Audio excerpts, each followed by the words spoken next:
Hi, community group leaders and teachers. I hope you're doing well and having a fabulous day. Hey, I am excited to share this week's Leadership Minute. This is one more tool that we can have in our tool belt to lead more effectively. Now, throughout this month, we're going to be talking all about prayer, how God has used prayer in past seasons of American history and global history to stir revivals within His people.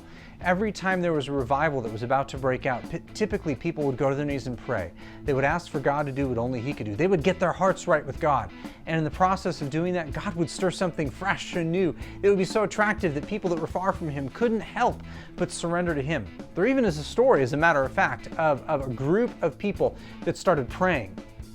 Literally started with 6 individuals that would pray, that multiplied into several hundred to several thousand in the streets of New York City, that grew to be such a radical impact that people that were coming in the harbor, ships that were coming in, would start repenting of sin as they came into the harbor, because God was stirring something in that city as people went to their knees and prayed.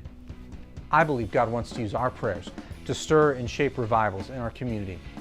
One of the ways that He does that, we talked about last week, is by praying inward, asking God to cleanse our hearts and make us whole. Another way that we can do that is to pray for our churches, for everyone in our church community to be outward focused, to be more attentive to the needs of others and the needs of ourselves.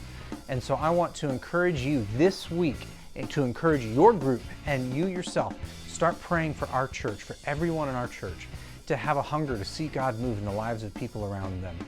Maybe we all know people who are far from God, but maybe God wants to use us in this moment to pray and intercede for God to do what only He can do, so that He can encourage people in your group, in my group, that are far from Him, to surrender to Him, and that God would stir us to be outwardly focused. As we do so, that may be a tipping point to invite people to church, to convict people without even knowing it, just simply sharing God's love in practical ways with others around us, that then they would surrender to Him.